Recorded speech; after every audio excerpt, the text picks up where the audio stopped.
I'm Jennifer Bearden. I'm the agriculture agent for Okaloosa County with the University of Florida IFAS Extension. I'm here today with Nick Marshall. He's one of our cotton growers here, and he does the NPE trial for Deltapine varieties of cotton, and he's going to talk to us about the variety he's got growing here.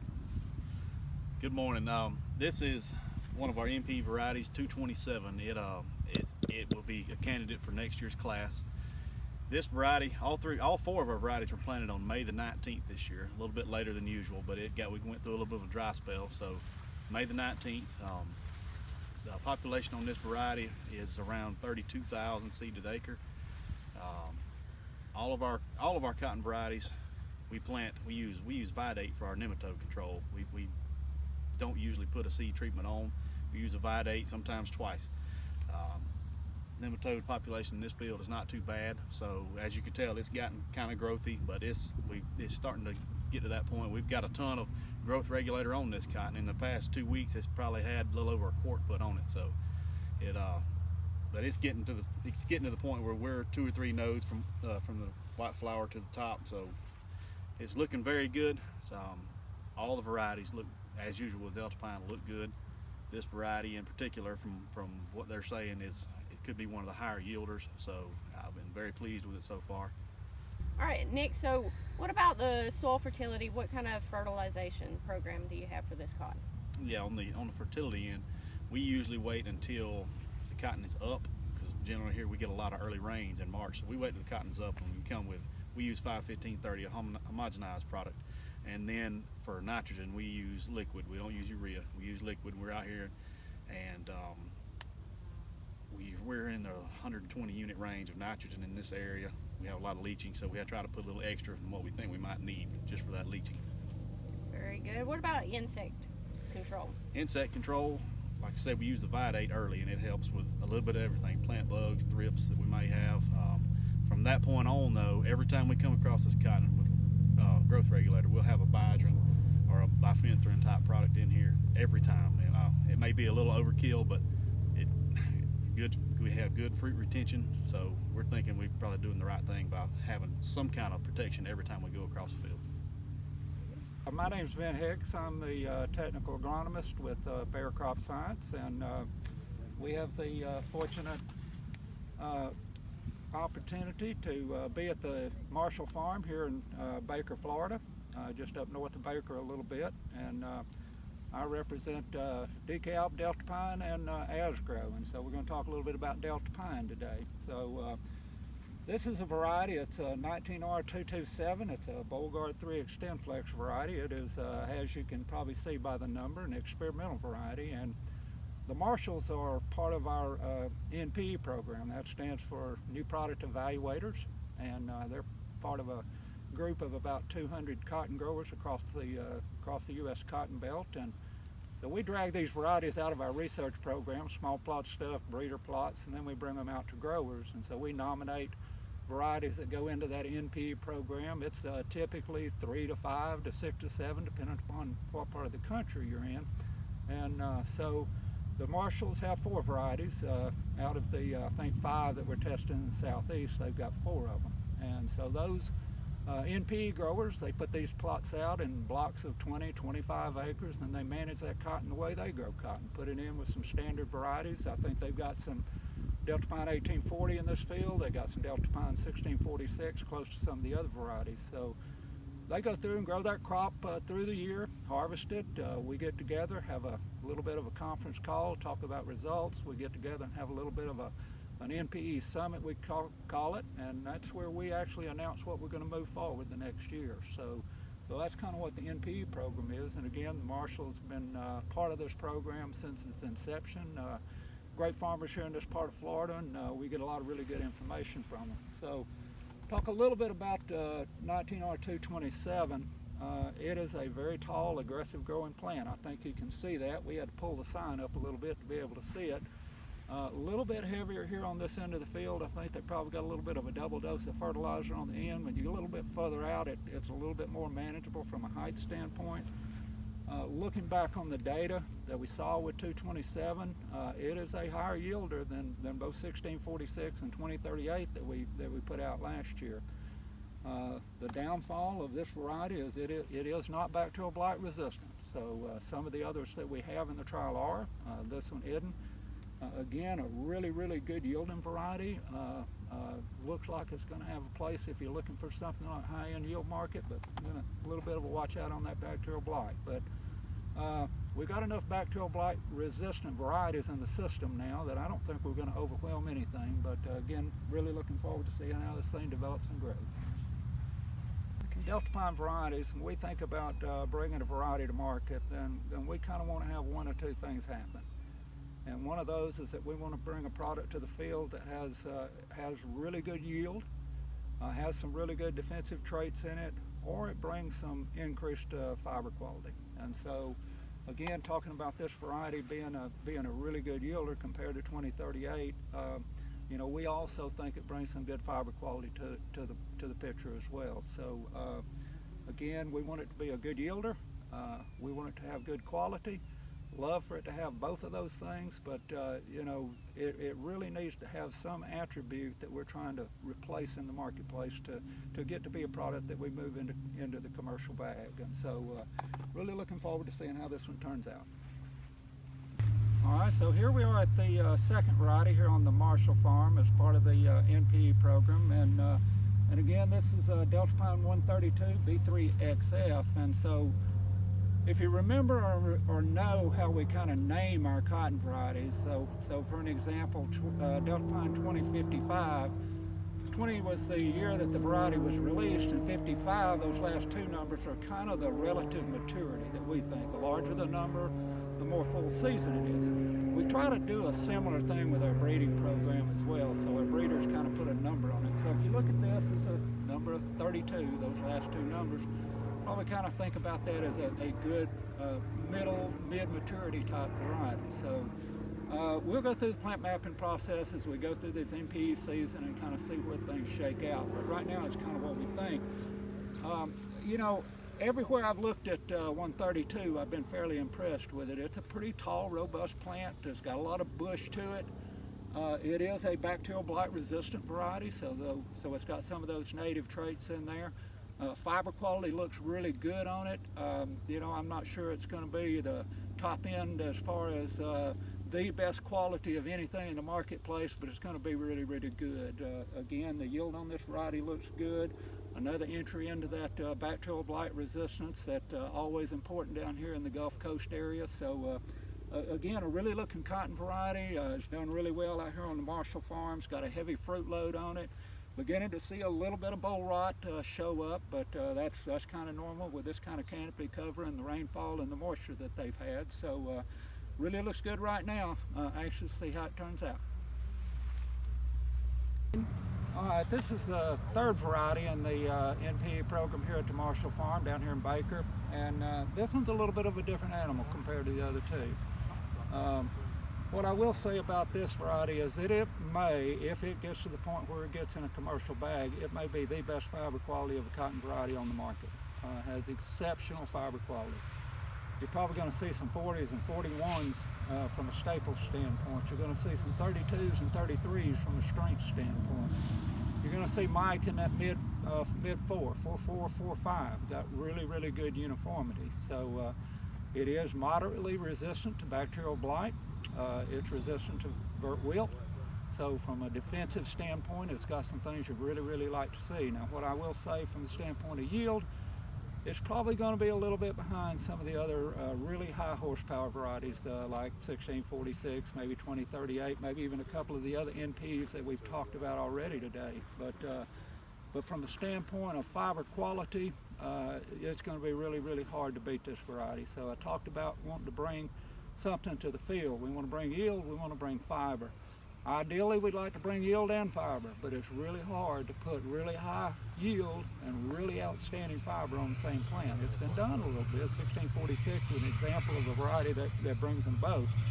But this is another step change again when we start talking about fiber characteristics. So looks really good out here. In fact, Mr. Marshall said that he thought he liked this one the best out of the three that are here in the field. So again, the picker will tell the story, but an opportunity to bring a really, really high fiber variety to the marketplace. And again, we think the yield's really good. We'll just see if it measures up some of those top ones at the end of the year. All right, so this is the last of the 4 NPE varieties here at the Marshall Farm, and save this from the last, probably have a few more things to say about it. This is 19R238 NR-B3XF, and that NR stands for nematode resistance. So we've had nematode resistant varieties in the past. Some of you probably remember 1747, one of our nematode varieties, but it was just a southern root knot resistant variety. 19R238 goes along with another variety that's in our NPE program, 19R242, are both root knot and reniform resistant variety. So the 242 is a variety that is probably going to be a fit for out in Texas, maybe a little bit west of this geography, while 238 is one that's going to fit in hopefully in the Mid-South, upper and lower Mid-South, as well as the lower and upper Southeast. So again, really excited about this variety. And when you think about where we need to be from a nematode variety standpoint, we kind of approach it two ways. We want it to have efficacy against nematodes. I mean, that's paramount. That's the reason we're trying to develop a nematode variety. But we also want it to be able to have equivalent yield across the field in non-nematode areas of the field. You think about even in a fairly heavily infested nematode field, then every place doesn't have an economic threshold of nematodes across that field. So you want to be able to have a cotton variety that can capture that yield potential in those areas where nematodes are not limiting. So that is our product concept. The source for the reniform resistance is basically from the USDA. It is a GB 713 release out of the USDA. That's where the source of the nematode resistance. You've got multiple reniform resistant loci on that plant, plus you've got RK1 and RK3 for root knot resistance. So it's got root knot as well as reniform resistance. And you know, when you start thinking about managing reniforms, and I've heard some areas of the Southeast that we have as many as 12 to 13,000 reniform nematodes per 100 cc's of soil. That's a lot of nematodes. And so there's a lot of different approaches that you can take to controlling nematodes. You know, cultural, crop rotation is one that you can utilize. You got some chemicals out there. You know, there's Telone product, Vellum products, Vide products, Propulse, those things that you can use chemically to actually help you. And then the other thing is resistant varieties. So you may get into a situation where you have numbers high enough that it may take a combination of a resistant variety as well as some chemicals and even some crop rotation to get to the point where it's not limiting your yields moving forward. So again, we're really proud of this product. We've got it in some locations. One right here on the Marshall Farm that has a history of reniform nematodes. We've got it at several other locations around the sales team that have numbers again up in that 10 and 12,000 range. So we're going to get a really good look at it. And I'd love to say that we'll bring these varieties straight to the market based on reniform and root knot resistance, but that's probably not the case. What we are looking to do is bring a product to the market that has that nematode control, but it also has that yield potential. So that's always been our product concept, is that we want to bring a good high yielding variety that also has those native traits in there from a defensive standpoint. So again, really looking forward to see how this one yields. It's right side by side here in this field again, that we've had some history here with reniform nematode issues, right side by side with Deltapine 1840. Got 1840 and some other locations on the farm, so we'll realize what its yield potential is, and then look at it here in this nematode field, compare that to 238. So if this variety meets muster, goes through the NPE process, and turns out and has good yield, good performance on nematodes, we love to see this thing in a Deltapine bag next year, and we'll have an offering in 2021 for root knot resistance as well as reniform resistance in a Deltapine variety. So stay tuned. The picker's going to tell us what's going to happen at the end of the season. And again, we're really excited about this concept. So we pulled up one of these, one of the 238 plants, and I guess the first thing I'd do is look down, and a little bit hard to get all the roots out of the ground, but really good looking root system. Again, this is Deltapine 19R238. This is a new reniform root knot resistant variety that we got NPE. But I guess what I really like to see is that it absolutely started fruiting on about the 5th node. And I really don't see a single first position fruit that it missed going up and down the field. Be nice to have about 35,000 of those plants out in the field, get to full maturity. No real visual symptoms of nematode damage out here in this variety at all. So, and again, we know that we've got a history of some pretty high numbers. We'll be pulling soil samples, gonna do it again here in about 2 weeks, and then we'll do it again right before harvest and kind of see what we've done as far as taking those nematode numbers down. So again, an outstanding looking plant. Just need to get to harvest and miss a couple of hurricanes. All right, so the last variety that I want to talk about is Deltapine 2020. We didn't have this one in the field of varieties that we talked about the other day, but it's one that I'm really proud of, and we have a lot of really good hopes for. Typically when you see an early season variety, and again, think about our numbering system, so you've got that 2020, so those last two numbers kind of indicate that we think this is a fairly early season variety. A variety that's fairly common in this geography from an early season standpoint is Deltapine 1725, and Deltapine 1725 has been a great companion variety for 1646, but one of the things that we love about 1725 is its yield potential. One thing that we don't necessarily love about 1725 is the fiber quality. It's got good fiber quality, but what 2020 does is it brings outstanding fiber to the marketplace, as well as really good high consistent yields. In a lot of our NPE trials last year, 2020 ran right there with the best full season checks that we had. So I can tell you a couple of places that it actually went over 2,000 pounds. So really excited about 2020, what it brings from a yield standpoint, what it brings from a maturity standpoint, and also especially what it brings from a fiber quality standpoint. So, you know, if we can get a really good early season variety that has the yield potential that we see with full season varieties, that gives growers a lot of options. You know, get in the field, get out of the field a little bit quicker, maybe kind of spread his risk out some, spread his harvest out some, so everything is getting ready right at the same time. So again, Deltapine 2020 B3XF, a really high yielding, high quality early season cotton variety. I think it's going to have a real good fit in the lower southeast. Hey, I'm Rod Higdon with Deltapine. Wanted to come to make a stop at 2020 because we had very little seed last year, or this year of 2020.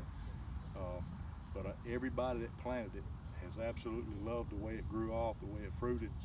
And I want to give Nick just a minute to talk about his experience with DP 2020. Okay, so the 2020, starting last year, we had an NPE last year, and last year was a different year. The cotton wasn't as big, but it was very good. It was a very good yielding cotton. So this year we decided to plant it. Didn't really know with these early varieties in our geography how it would work. So we planted it on some heavy dirt, some lighter dirt, and some mediocre. And at this time, all three look excellent. This is probably some of our heavier ground, but this has potential to be a very, very good crop right here. Typically, these early varieties in the past, haven't seemed to be, fits in our geography, but with this 2020, it's just a little bit of a different animal, and it seems like it's going to work pretty much anywhere we plant it. And if it turns out this year on all those three different fields, there could be a good bit of it planted next year. You know, we always talk about being in South Alabama and Florida Panhandle. We want a full season variety. We absolutely got to have a full season variety, but we got a lot of gaps where an early mid fits, and this one has fit well. Got good fiber quality, like taking the place of some of that 1725 market share. But going to be a good one for the future, I think. Early mid. Excited for this one for the rest of the year. Hopefully we can miss a few storms and get it in the picker. So we're very excited about it.